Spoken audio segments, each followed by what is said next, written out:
अस्सलाम वालेकुम। बड़ी बात के साथ मैं हूं आदिल शाहजेब। आज की बड़ी बात, मेगा करप्शन स्कैंडल, जाली अकाउंट्स केस अब फैसला कुन मराहिल में दाखिल हो चुका है। पीपल्स पार्टी की मुश्किलात में इजाफा होता नजर आ रहा है। साबिक सदर और पीपल्स पार्टी के शरीक चेयरमैन आसिफ अली जरदारी और चेयरमैन बिलावल भुट्टो कल नैब रावलपिंडी में पेश होंगे। मुमकिन गिरफ्तारी से बचने के लिए साबिक सदर आसिफ अली जरदारी और उनकी हमशीरा फरियाल तालपुर पहले ही सिंध हाई कोर्ट से 10 दिन की हिफाजती जमानत हासिल कर चुके हैं, लेकिन सिंध हाई कोर्ट में जाली अकाउंट्स केस की इस्लामाबाद मुंतकली के खिलाफ हुक्म इम्तनाई हासिल करने की दरख्वास्त आज खारिज हो चुकी है। सिंध हाई कोर्ट में आसिफ अली जरदारी और फरियाल तालपुर की जानिब से मनी लॉन्ड्रिंग केस की मुंतकली और मुमकिन गिरफ्तारी के लिए जमानत की दरख्वास्तों के दौरान फारूक एच नाइक ने एक बार फिर यह दलील दी कि बैंकिंग अदालत ने मनी लॉन्ड्रिंग केस खिलाफ कानून कराची से इस्लामाबाद मुंतकिल किया, जबकि सुप्रीम कोर्ट ने इस केस को मुंतकिल करने के लिए नहीं कहा था।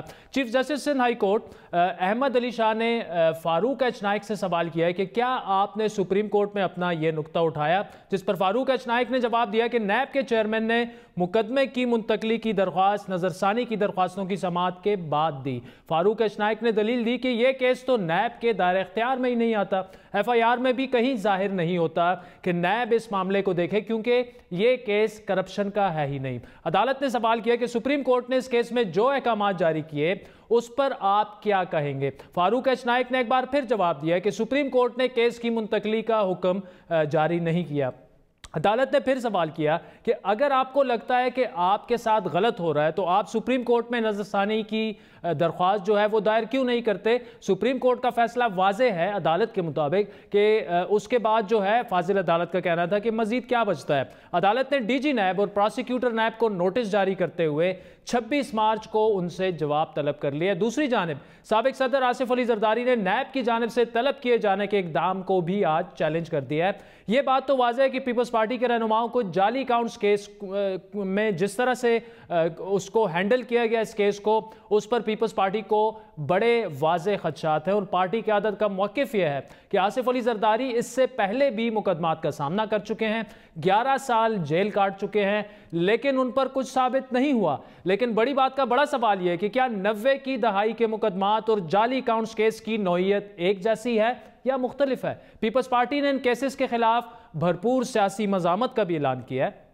लेकिन क्या आज की पीपल्स पार्टी की मज़ामती सियासत 90 की दहाई की पीपल्स पार्टी जैसे ही है। और बड़ी बात का एक और बड़ा सवाल कि पार्टी की आला क़यादत गिरफ्तारी की सूरत में पीपल्स पार्टी के चेयरमैन बिलावल भुट्टो पार्टी की मज़ामती सियासत को क्या लीड कर सकेंगे। बात करेंगे सीनियर सहाफ़ी और तजज़ियाकार मज़हर अब्बास साहब हमारे साथ मौजूद है। मज़हर साहब, नैब में कल बिलावल भुट्टो पेश हो रहे हैं, जरदारी साहब और फरियाल तालपुर की ज़मानत 10 दिन तक एक्सटेंड हो चुकी है।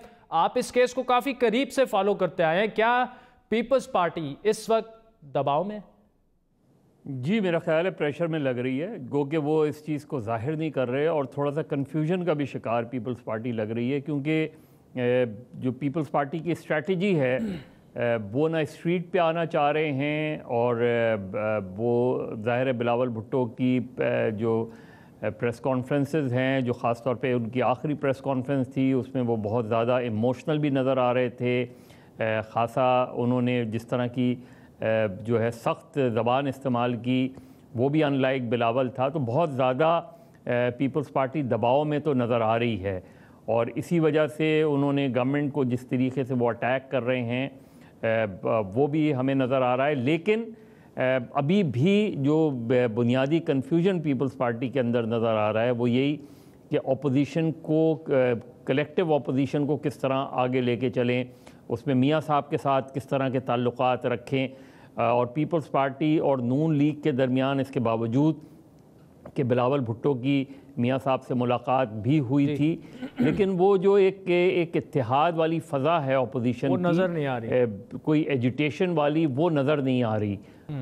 और यही चीज़ गालबन गवर्नमेंट की एडवांटेज में जाती है। तो प्रेशर में ज़रूर हैं। देखना ये कि कल जो उनकी पहली मर्तबा उस तरह की, बिलावल भुट्टो की पहली मर्तबा उस तरह की प्रेजेंस होगी, वो किस मूड में जाएंगे। उनके लॉयर यकीनन उनके साथ होंगे। जो सवालात हैं, जिस तरह की ख़बरें छप रही हैं कि उससे तो ये अंदाज़ा होता है कि ये जो कल की जो उन नैब वालों की उनकी क्वेश्चनिंग होगी, उसमें टाइम भी लग सकता है, घंटा भी लग सकता है। और देखना ये है कि उनकी जरदारी साहब और फरियाल तालपुर साहिबा भी पेश होते हैं या नहीं होते हैं, लेकिन ये बड़ा अहम होगा कल की उनकी हेयरिंग जो है, और बिलावल की प्रेजेंस भी उधर, वो जवाब क्या देते हैं और फिर बाहर आके अगर मीडिया से टॉक करते हैं तो क्या होते हैं, तो वो डिटरमिन करेगी कि पीपल्स पार्टी की डायरेक्शन क्या होगी। ठीक। अच्छा मज़हर साहब, इससे पहले भी और अब भी पीपल्स पार्टी का बड़ा क्लियर हेडेड भी मौक़िफ़ है कि जरदारी साहब पहले भी 11 साल जेल काट चुके हैं और उन पर ये केसेस पहले भी आ चुके हैं। अब बहैसियत सीनियर साफ़ी वो वक्त भी आपको याद है जब उन पर उस वक्त केसेस थे, इस वक्त में और आज के वक्त में क्या फ़र्क आपको क्या नज़र आ रहा है? क्या आप समझते हैं कि उन केसेस की नौइयत जो थी वो मुख्तलिफ थी? आज के जो केसेस हैं, जिस तरह की तहकीकात हुई हैं, जिस तरह के सबूत सामने आ रहे हैं, उस वक्त के और आज के केसेस में आप फ़र्क क्या देख रहे हैं? देखिए, बड़ी बुनियादी फ़र्क है। उस ज़माने की इन्वायरमेंट बिल्कुल मुख्तलिफ थी, पॉलिटिकल इन्वायरमेंट बिल्कुल मुख्तलिफ थी। ज़ाहिर है उनका उस वक्त टारगेट एहतसाब ब्यूरो, सैफुर्रहमान थे, नवाज़ शरीफ थे, एक जो उनके सख्त सियासी हरीफ हैं वो थे। इस वक्त जो सिचुएशन है उसमें नज़र ये आ रहा है कि नैब जो है वो एक बिल्कुल डिफरेंट शक्ल में नज़र आई है, जो कमर ज़मान चौधरी साहब के ज़माने में नैब थी और जो जावेद इकबाल साहब के ज़माने में नैब है। उसके पीछे ज़रूर यकीनन कोई पॉलिटिक्स भी होगी, लेकिन जो इस वक्त डिफरेंस है उस ज़माने में और आज के ज़माने में वो दो हैं। एक ये कि इमरान खान एक तीसरे ऑप्शन के तौर पे 2013 के बाद हमें उभरते नज़र आए और उनका पूरा बयानिया ही जरदारी साहब और शरीफ के ख़िलाफ़ रहा है, और वो अपनी कॉन्स्टिट्यूंसी पे ज़ाहिर इमरान खान खेल रहे हैं। वो चीज़ ये बता रहे हैं कि जी उनका तो यही एम था कि इन दोनों को जेल में डलवाएं। वो उस तरीके से इजहार करें ना करें, लेकिन वो ये कह रहे हैं कि जी मैं इनसे किसी भी तरीके से डील भी नहीं करूँगा। तो वो एक प्रेशर जो है वो ज़ाहिर है इस वक्त नून लीग उनके सामने नहीं है, जरदारी साहब के सामने इस वक्त PTI सामने है।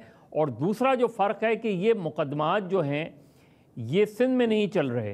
ये मुकदमात अगर चलेंगे, ये इंक्वायरीज अगर चलेंगी तो ये पिंडी में चलेंगी, इस्लामाबाद में चलेंगी। तो उस लिहाज से हम देखें, और इसका जो कंटेंट है, जो केस का जो इन्वेस्टिगेशन हुई है, अब कानूनी तौर पे वो इससे निकल पाते हैं नहीं निकल पाते, ये उन 11 साल जो जरदारी साहब ने काटे उसमें love and hate relationship PMLN और पीपल्स पार्टी के दरमियान रही। यहाँ सूरत हाल बड़ी मुख्तलिफ है। तो हम बिल्कुल भी 90s का पीरियड आज 2019 में नहीं देख सकते।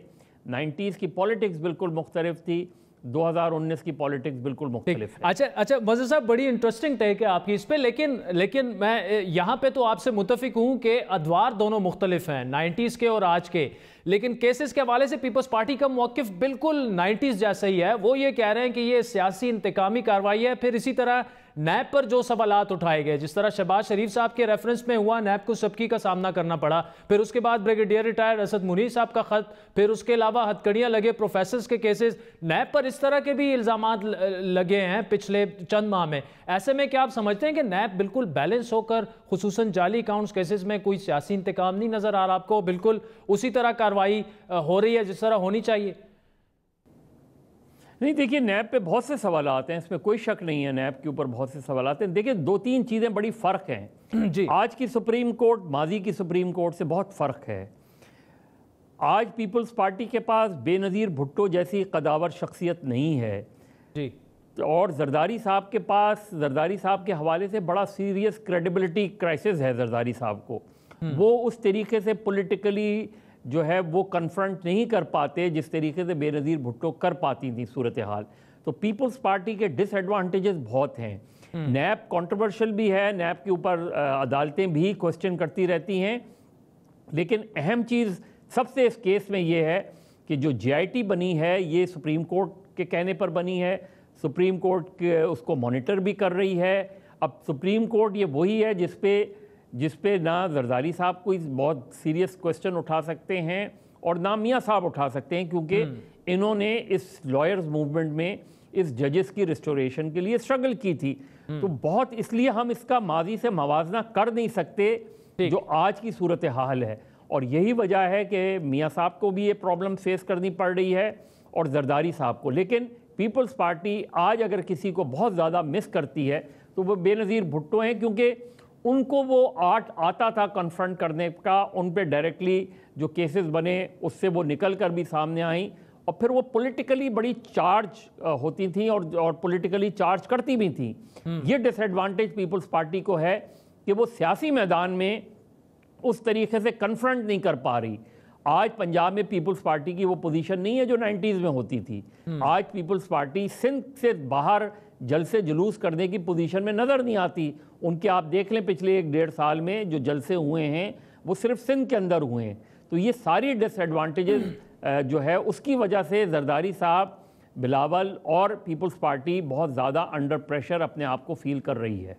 अच्छा मज़हर साहब, आपने कहा कि पीपल्स पार्टी इस वक्त बड़ी शिद्दत से बेनज़ीर भुट्टो को मिस कर रही है, लेकिन बिलावल ने जिस तरह पिछले 2-3 माह में मुखालिफिन को टैकल किया, बड़ी एग्रेसिव उनकी एक पॉलिटिक्स आई, वो कल खुद भी पेश हो रहे हैं। अगर जरदारी साहब गिरफ्तार हो जाते हैं या बड़ी बड़ी 2-3 गिरफ्तारियां पीपल्स पार्टी की क़यादत में हो जाती हैं, तो ऐसे में क्या आप समझते हैं कि बिलावल उभर कर लीडर के तौर पर सामने आएगा या वो अंडर प्रेशर होगा? क्योंकि अभी तक तो पीपल्स पार्टी का वो फेस हैं, लेकिन मामलात काफ़ी हद तक जो थे वो जरदारी साहब खुद ही चलाते रहे हैं, और अगर वो जेल चले जाते हैं जरदारी साहब, तो क्या फिर बिलावल के लिए मुश्किलात बढ़ती देख रहे हैं आप?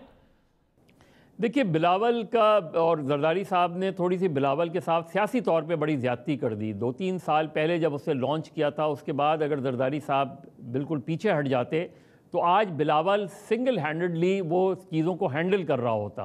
तो मेरा ख्याल है सबसे ज़्यादा बिलावल को नुकसान तो बदकिस्मती से जरदारी साहब ने खुद पहुँचा दिया सियासी तौर पर, और इसकी वजह से आज Bilawal under the shadow of Asif Ali Zardari देखा जाता है। बिलावल भुट्टो एज बिलावल भुट्टो जरदारी नहीं देखा जाता। उनकी जब मैंने पहली तकरीर जो है कायद आज़म के मज़ार के सामने सुनी थी, उसमें बड़ा जोश था, बड़ा वलवला था, लेकिन उसके फ़ौरन बाद चंद महीने बाद लाहौर में जाके खुद जरदारी साहब ने बिलावल को ये कह के कि अभी वो बच्चा है, अभी गैर ना तजुर्बेकार है, ये कह के बिलावल की उस तकरीर को बिल्कुल अंडरमाइन कर दिया। तो अगर आप खुद ही जो है वो पीपल्स पार्टी के चेयरमैन को इस तरीके से को चेयरमैन अंडरमाइन कर देगा, तो बिलावल को नुकसान 2-3 सालों में अगर पहुंचा सियासी तौर पे, जबकि वो अपना कद बहुत ज़्यादा बढ़ा सकता था, तो वो बदकिस्मती से जरदारी साहब के बाज़ फैसलों से बहुत शदीद उनको नुकसान पहुंचा। तो आज अगर बिलावल जरदारी साहब का दिफा करता है तो उसकी वो बात नहीं उतनी आवाम के अंदर सुनी जाएगी जो आज से अगर जरदारी साहब पीछे रहते और बिलावल को सियासत करने देते तो जरदारी साहब को भी फ़ायदा होता, बिलावल भुट्टो को भी फ़ायदा होता और पीपल्स पार्टी को भी फ़ायदा होता। मज़हर अब्बास साहब, thank you so much. Mazhar Abbas साहब तजिया कर रहे थे जाली अकाउंट्स स्कैंडल जो केस जो पीपल्स पार्टी की क़यादत उसका सामना कर रही है। कल बिलावल भुट्टो और आसिफ अली जरदारी जो हैं वो नायब रावलपिंडी में पेश होंगे। पीपल्स पार्टी का हाल क्या है, मुस्तकबिल क्या है? मज़हर अब्बास साहब बहुत बहुत शुक्रिया, उन्होंने काफ़ी डिटेल में उस पर गुफ्तगू की। नाज़रीन, वक्त हुआ चाहता है एक ब्रेक का, जिसके बाद बात करेंगे अडियाला जेल में कैद साबिक़ वज़ीर-ए-आज़म नवाज शरीफ को तिबी बुनियादों पर ज़मानत मिलेगी या नहीं। अगर उनको ज़मानत मिल जाती है तो क्या वो इलाज के लिए लंदन जाएंगे या नहीं। सुप्रीम कोर्ट बार एसोसिएशन के साबिक़ सदर रशीद रिजवी हमें ज्वाइन करेंगे। इसके अलावा पाकिस्तान मुस्लिम लीग नून के सीनियर रहनुमा ख्वाजा आसिफ साहब भी हमारे साथ होंगे। हमारे साथ रहिए।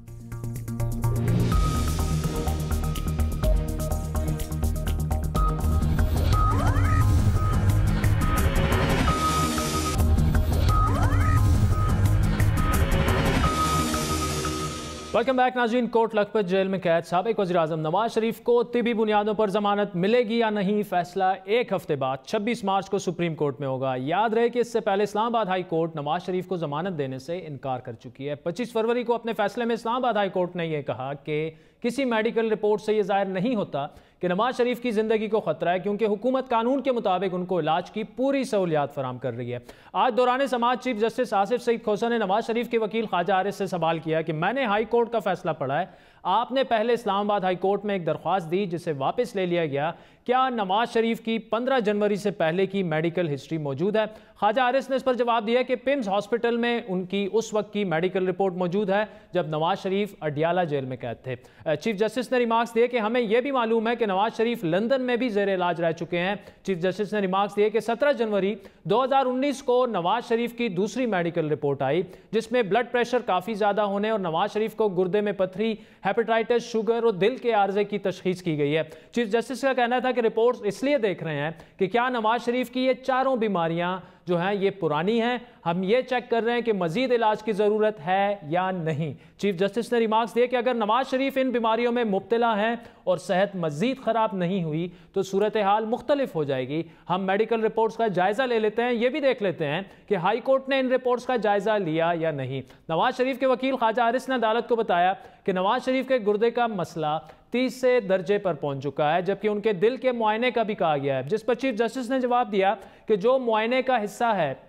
जिस रिपोर्ट की आप बात कर रहे हैं, उसमें दिल के हवाले से कुछ नहीं कहा गया। चीफ जस्टिस आसिफ सईद खोसर ने रिमार्क्स दिए कि मरीज अहम हो तो डॉक्टर्स एक टेस्ट को 10-10 मरतबा करते हैं। चीफ जस्टिस ने रिमार्क्स दिए कि नवाज शरीफ इन तमाम बीमारियों के बावजूद 2018 के इंतखाबात की मुहिम, रैलियों और जलसों में शिरकत करते रहे और मुकदमात के ट्रायल का भी उन्होंने सामना किया। नवाज शरीफ के वकील ख्वाजा हारिस ने मौक़िफ़ इख्तियार किया कि जेल में रहकर जहनी दबाव के बायस नवाज शरीफ की तबीयत मजीद बिगड़ रही है, इसलिए उन्हें आज़ाद शहरी के तौर पर अपना इलाज करवाने का मौका दिया जाए। चीफ जस्टिस ने रिमार्क्स दिए कि आपके दलाइल से ये बात तो वाज़ेह है कि नवाज शरीफ का इलाज जेल में मुमकिन नहीं। क्या आपके मुताबिक नवाज शरीफ बैरून मुल्क अपने डॉक्टर से इलाज करवाने के लिए जाना चाहते हैं? ज़रूरी नहीं कि नवाज शरीफ इलाज के लिए बाहर जाएं, जिस पर ख्वाजा हारिस ने जवाब दिया कि वो मकामी डॉक्टर से भी रुजू करना चाहते हैं, लेकिन आज़ाद फ़र्द की हैसियत से। चीफ जस्टिस ने सवाल किया कि क्या नवाज शरीफ का नाम ECL पर है, जिस पर ख्वाजा हारिस ने जवाब दिया कि जी हाँ, नवाज शरीफ का नाम ECL पर है। चीफ जस्टिस ने नवाज शरीफ के वकील से सवाल किया कि क्या ऐसी कोई अदालती नज़ीर है कि मुलजिम को बैरून मुल्क इलाज के लिए भेजा गया हो, जिस पर ख्वाजा हारिस ने जवाब दिया कि बिल्कुल ऐसी नज़ीर मौजूद है, जिसका हवाला वो बाद में देंगे। चीफ जस्टिस ने रिमार्क्स दिए कि अदालत का लोगों को बैरून मुल्क भेजने का तजुर्बा कुछ अच्छा नहीं, हमने ये भी देखा है कि कई लोग बैरून मुल्क जाकर वापस नहीं आते। ख्वाजा हारिस ने जवाब दिया कि नवाज शरीफ इससे पहले भी बैरून मुल्क जा चुके हैं और वो अपनी बीवी को बिस्तर मर्ग पर छोड़कर पाकिस्तान गिरफ्तारी देने आ चुके हैं, उनका बैरून मुल्क जाकर वापस ना आने का कोई इरादा नहीं। ख्वाजा हारिस ने अदालत से यह दरख्वास्त भी की कि अगर जमानत मिलने के बाद नवाज शरीफ की तबीयत बेहतर हो जाए तो अदालत उनकी जमानत मनसूख कर सकती है। चीफ जस्टिस ने रिमार्क्स दिए कि इसमें कोई शक नहीं कि नवाज शरीफ सजा होने के बाद वतन वापस आए। समाअत के बाद चीफ जस्टिस ने नैब को नोटिस जारी किए। नवाज शरीफ की तिबी बुनियादों पर जमानत का फैसला 26 मार्च को किया जाएगा, लेकिन सवाल यह है कि अगर नवाज शरीफ को तिबी बुनियादों पर जमानत मिले तो क्या वो इलाज के लिए लंदन जाना चाहेंगे? इस बारे में मुस्लिम लीग नून ने वाज़े तौर पर अब तक कुछ नहीं कहा, लेकिन पार्टी के सीनियर रहनुमाओं की बकौल यह नवाज शरीफ का ज़ाती फैसला होगा। एक तासुर कि मियाँ साहब लंदन जाना चाहते हैं, यहाँ कोई अस्पताल उनके स्टैंडर्ड का नहीं है, वो इस कहाँ कायम नवाज शरीफ साहब ने कि वो लंदन जाना चाहते हैं? अगर अदालत बेल देती है और वो बाहर आ जाते हैं तो यकीनन मैं भी उनको, बल्कि खुद वो भी एडवाइस प्रेफरेबल यही होगा कि वो अपने सर्जन के साथ जो है ताकि मशवरा करे। जो मुआवनत और जो उसके बारे में राय वो डॉक्टर के जिसने बाईपास सर्जरी की हो वो कर सकता है, वो कोई और नहीं कर सकता।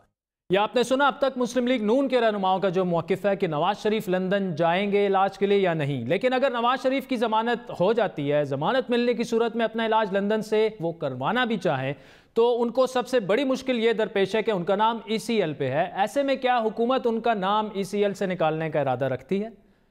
उन्होंने ये फरमाया कि मैंने अपनी बेल अप्लाई की हुई है, अगर मुझे ज़मानत मिलेगी तो मैं बाहर जाके इलाज कराऊंगा, मैं नहीं कराऊंगा, और ज़मानत नहीं मिलेगी तो उसके बाद फैसला करूँगा। बाहर उनको भेजना हमारे मैंडेट में नहीं। ये भी कहा कि अदालत अगर उनको इजाज़त देती है तो हम ECL पे नहीं डालेंगे, अगर उनकी सेहत का मसला है हुकूमत नहीं डालेगी।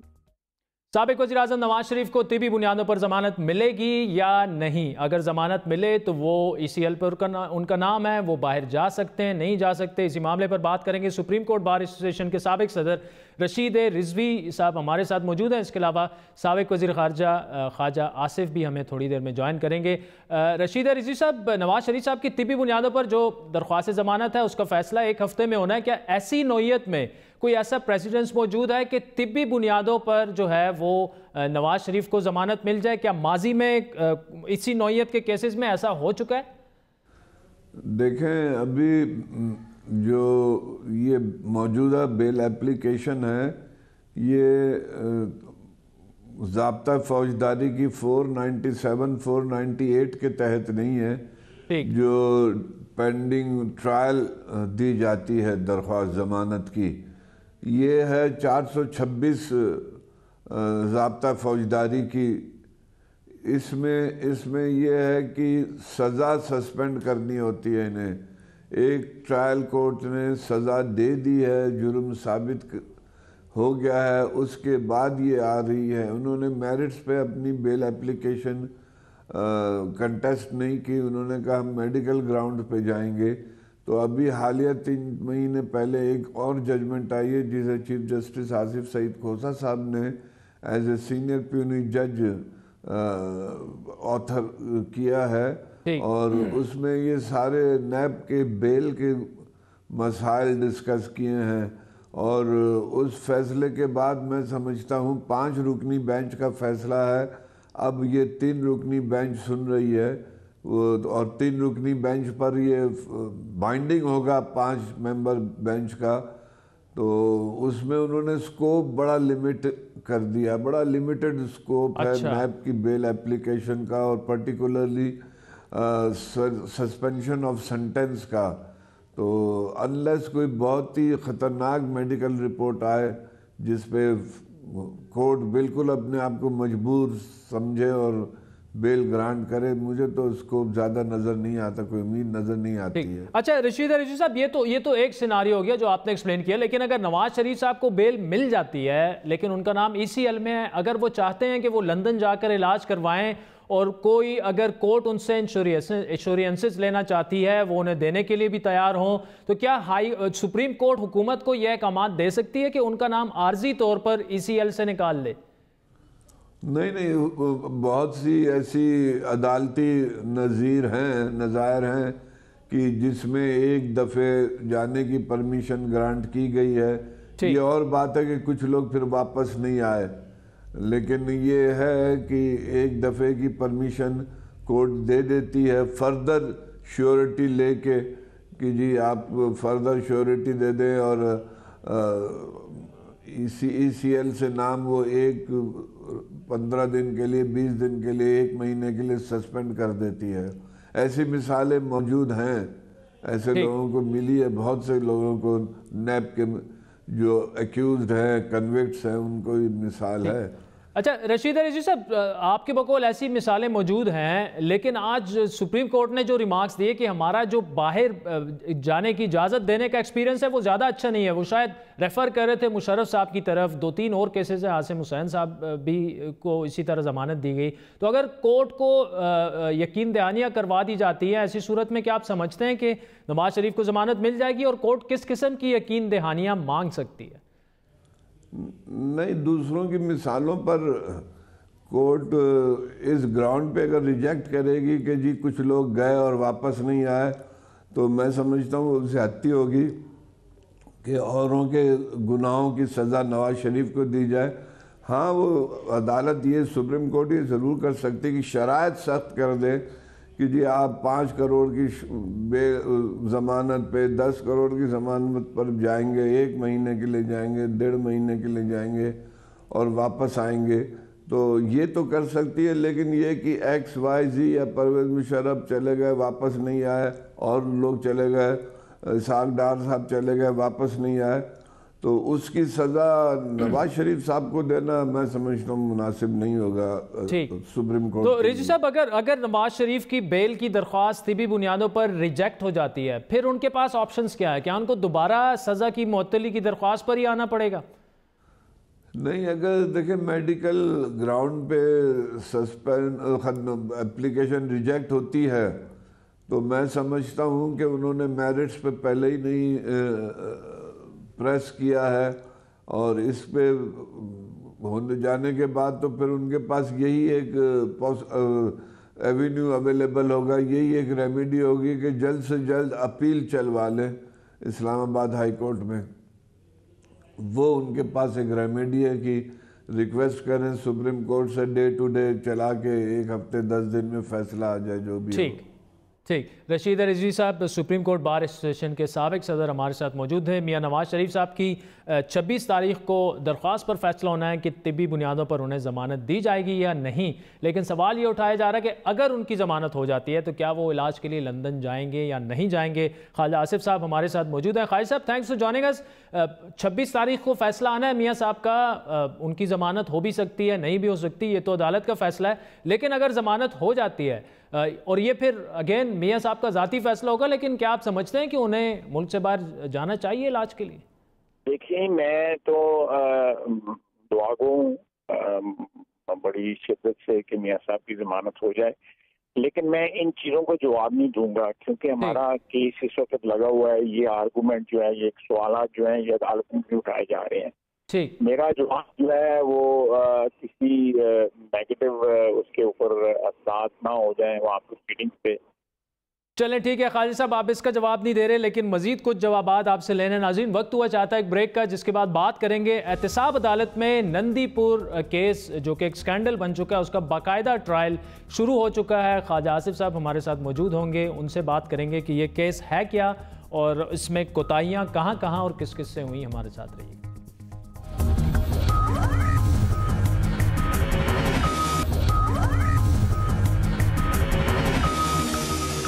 वेलकम बैक नाज़रीन। एहतसाब अदालत में नंदीपुर केस का बाकायदा ट्रायल का आगाज़ जो है वो आज हो चुका है। ये वो केस है जिसकी कहानी पीपल्स पार्टी के दौर से शुरू हुई और जिसकी बाज़गश्त आज भी सुनाई दे रही है। पाकिस्तान तहरीक इंसाफ के सीनियर रहनुमा सेनेटर बाबर अवान को भी इस केस में नैब की जानिब से उनके खिलाफ रेफरेंस दायर होने के बाद वज़ीर आज़म के मुशीर बराए पार्लिमानी उमूर के ओहदे से मुस्ताफ़ी होना पड़ा था। आज समाअत के पहले रोज़ अदालत ने मुस्लिम लीग नून के रहनुमा ख्वाजा आसिफ और पीपल्स पार्टी के रहनुमा नवीद कमर को बतौर गवाह 21 मार्च को तलब कर लिया है। दौरान समाअत इस्तगासा के तकरीबन 37 में से एक गवाह वजारत तवानाई के सेक्शन अफसर मोहम्मद नईम आज अदालत में पेश हुए, लेकिन उन्होंने बयान रिकॉर्ड करने के लिए अदालत से 10 रोज़ की मोहलत मांगी। दौरान समाअत नायब प्रोसिक्यूटर ने एहतसाब अदालत से यह इस्तदा की कि इस केस में रिकॉर्ड इकट्ठा करने के लिए अदालत उन्हें मजीद वक्त दे।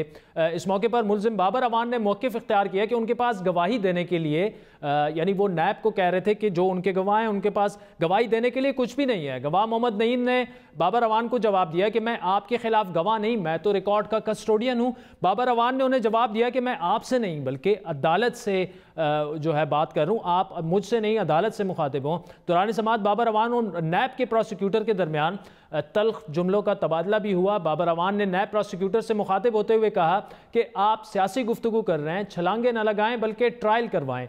नैब प्रोसिक्यूटर ने जवाब दिया कि बाबर अवान साहब, आप इस तरह के अल्फाज इस्तेमाल ना करें, जिस पर बाबर अवान ने कहा कि आप बुला लें ख्वाजा आसिफ को जो नैब के मुलजिम है, नवीद कमर को बुला लें जो नैब का कैदी रहा है। इस पर नैब प्रोसिक्यूटर ने जवाब दिया कि बाबर अवान साहब, जिस तरह अदालत में आप बोल रहे हैं यहाँ कोई जलसा नहीं हो रहा। नंदीपुर रेफरेंस में ख्वाजा आसिफ और नवीद कमर 21 मार्च को बाबर अवान के खिलाफ जो है वो बाबर अवान के खिलाफ नहीं, लेकिन वो बतौर गवाह पेश होंगे। पहले गवाह का बयान जो है वो कलम बंद ना हो सका, जिन्हें आइंदा समाअत पर दोबारा तलब कर लिया गया है। बाबर अवान और नैब प्रोसिक्यूटर में तलब कलामी के बाद एहतसाब अदालत के जज अरशद मलिक ने समाअत 21 मार्च तक मुलतवी करते हुए आइंदा समाअत पर ख्वाजा आसिफ और नवीद कमर को बतौर गवाह तलब कर लिया। आपको याद दिलाते चले कि 11 मार्च को अदालत ने साबिक वज़ीर आज़म राजा परवेज़ अशरफ और PTI के सीनियर रहनुमा साबिक मुशीर बराए इमरान खान बाबर अवान साहब समेत 7 मुलजिमान पर नंदीपुर केस में फ़र्द जुर्म आयद कर दी थी, लेकिन मुजरिमान ने सेहत जुर्म से इनकार कर दिया था। नंदीपुर पावर प्रोजेक्ट का आगाज़ 2006 में पीपल्स पार्टी के दौर में हुआ।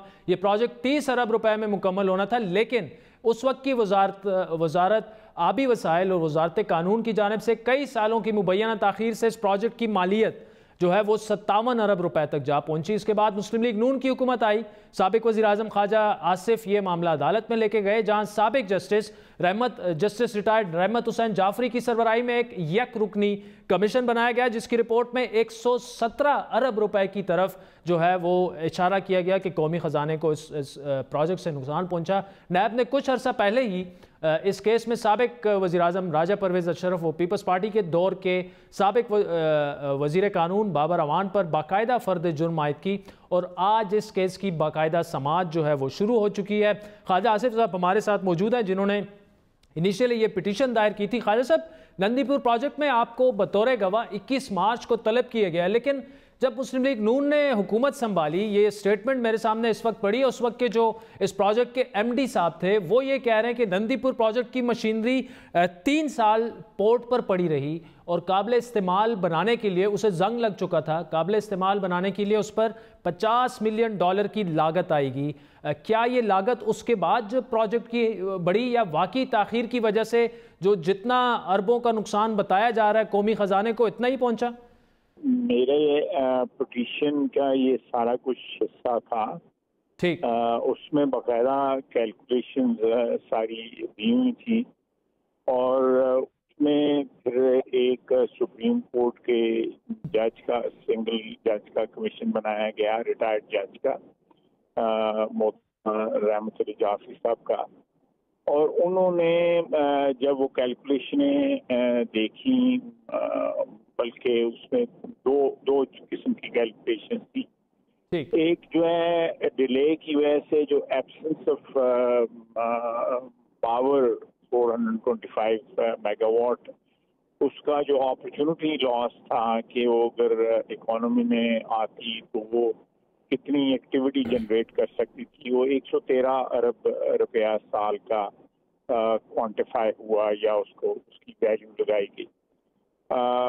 2 साल तकरीबन जो है ये डिले हुआ तो 226 अरब रुपया वो बन जाता है।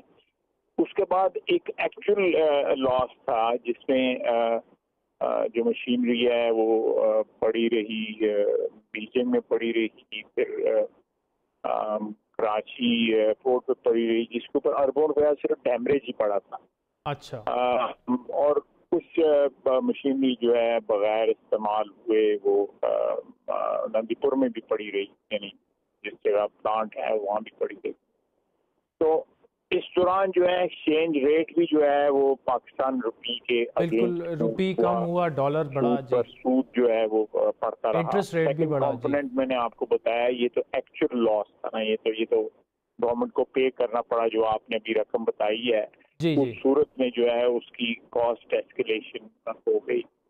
तो ये दो हिस्से हैं। एक जो है लैक ऑफ और absence power 425 megawatt from the economy, उसकी कॉस्ट है, जिसको आप अपॉर्चुनिटी कॉस्ट कह सकते हैं, और दूसरी एक्चुअल कॉस्ट है जो एक्सचेंज रेट है या इंटरेस्ट रेट है या मशीनरी खराब हो गई उसको रिप्लेस करना पड़ा। तो खालिद साहब, आपको भी नायब ने बतौर गवाह तलब किया 21 मार्च को इसमें? या कोई नोटिस नहीं आया है। अच्छा, लेकिन अगर आपको नोटिस मिल जाता है तो क्या आप 21 को जाएंगे? वो सारा उस पिटीशन में और उस रिपोर्ट में जो सुप्रीम कोर्ट के जज ने सुप्रीम कोर्ट को सबमिट की, बेंच नंबर 1 में सबमिट हुई, और बेंच नंबर 1 ने उसके बाद उस रिपोर्ट जो है तो उसके ऊपर अमल दरामद के लिए जो है जो भी कंसर्न अथॉरिटी थी जो दिया, सब कुछ उसमें मौजूद है। ये तो मैंने जाके वहाँ नहीं बताना, मैंने कोई नई चीज नहीं बताई आपके वहाँ। तो खालिद साहब, आप काफ़ी करीब से इस केस को देख चुके हैं, 5 साल आप हुकूमत में रहे और आपने मैनेज भी इसको किया, इस प्रोजेक्ट को। बाबर अवान साहब ये कह रहे हैं कि मेरा कुछ लेना देना नहीं है इस केस से, यहाँ तक वो कह गए कि ख्वाजा साहब खुद नैब के मुल्जिम है, उनको बतौर गवाह क्यों बुलाया जा रहा है? मैं नहीं फॉलो करता, मैं हार्डली टेलीविजन देखते नहीं हूँ मैं, इसलिए अच्छा। मुझे नहीं पता कि ये कोई ऐसी कोई बात हुई है कि मुझे उन्होंने मुल्जिम कहा। जो मर्जी कहते रहे, मुझे सियासत में इस तरह की बात। अच्छा खालिद साहब, ये तो दूसरे अलग सा एक एंगल है इस केस की, उसकी बात होगी। जब इस प्रोजेक्ट का उस वक्त के वजीर आजम मियां नवाज शरीफ ने 31 मई 2017 को इफ्तिताह किया, उसके ठीक 5 रोज़ बाद तकनीकी मसाइल की वजह से इस प्रोजेक्ट को बंद कर दिया गया। करोड़ों रुपयों के इश्तिहारात दिए गए। 5 दिन के बाद तकनीकी मसाइल पर बंद होने से कौमी खजाने को नुकसान पहुंचा। क्या ये प्रोजेक्ट बेहतर तौर पर आप मैनेज कर सकते थे?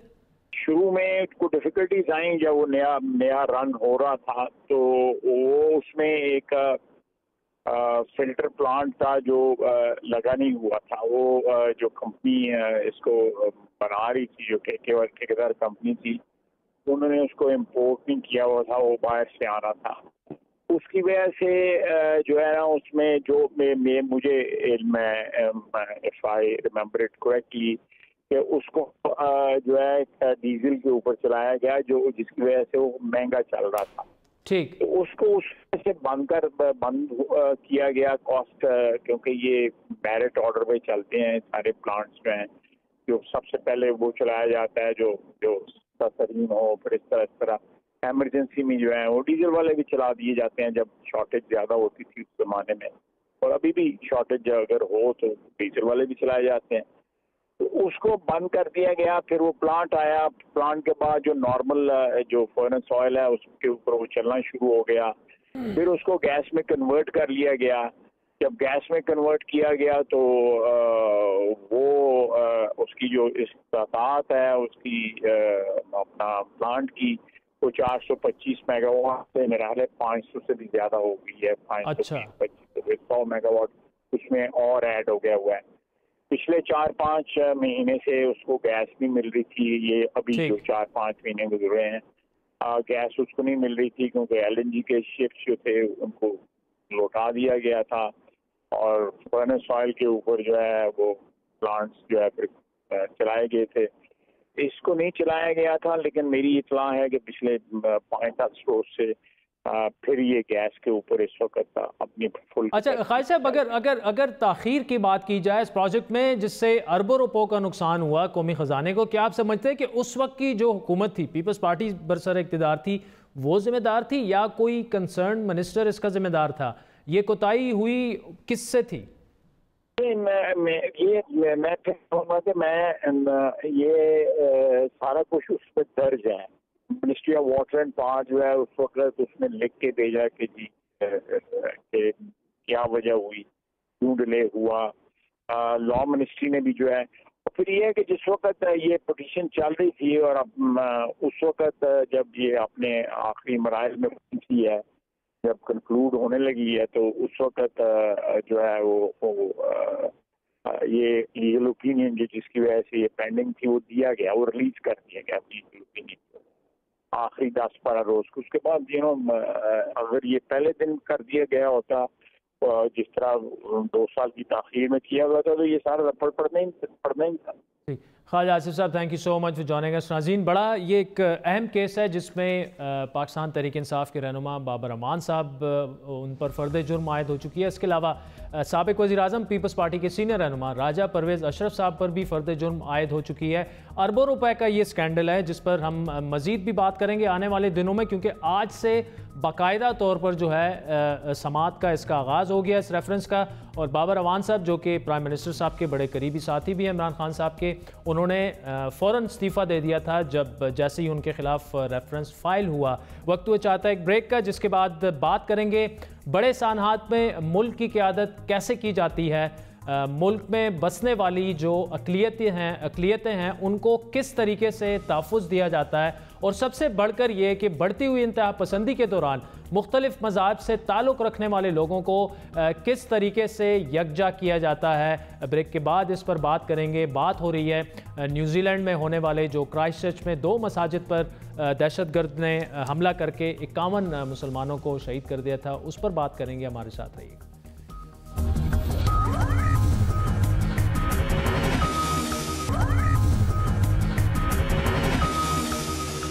वेलकम बैक नाज़रीन। बड़े सानहात में मुल्क की क़यादत कैसे की जाती है, मुल्क में बसने वाली अक़लियतों को किस तरीके से तहफ़्फ़ुज़ दिया जाता है, और सबसे बढ़कर ये कि बढ़ती हुई इंतहा पसंदी के दौरान मुख्तलिफ मज़ाहब से ताल्लुक़ रखने वाले लोगों को किस तरीके से यकजा और एक दूसरे के करीब लाया जाता है। न्यूजीलैंड की वज़ीर आज़म जसिंडा आर्डन ने जिस तरह से क्राइस्ट चर्च में जो साना हुआ, उसके बाद मगरबी और मशरकी दुनिया के सरबराहान ममालिक के लिए उन्होंने एक मिसाइल काम की है जिसे पूरी दुनिया में बतौर मिसाल पेश किया जा रहा है। याद रहे कि न्यूजीलैंड के शहर क्राइस्ट चर्च में 2 मसाजिद में दहशतगर्दी के नतीजे में 51 अफराद जामबक हुए, जिनमें 9 पाकिस्तानी भी शामिल हैं। लेकिन आज जो मिसाल न्यूजीलैंड की पार्लियामेंट और न्यूजीलैंड की वज़ीर आज़म ने कायम की, वो ना सिर्फ काबिल तारीफ है बल्कि काबिल तकलीद भी है। जहाँ न्यूजीलैंड के अवाम ने साने के बाद भरपूर तरीके से मुस्लिम कम्युनिटी के साथ इज़हार यकजहती किया, वहीं न्यूजीलैंड की पार्लियामेंट ने अपने इजलास का आगाज तिलावत कुरान पाक से करके एक नई मिसाइल काम की।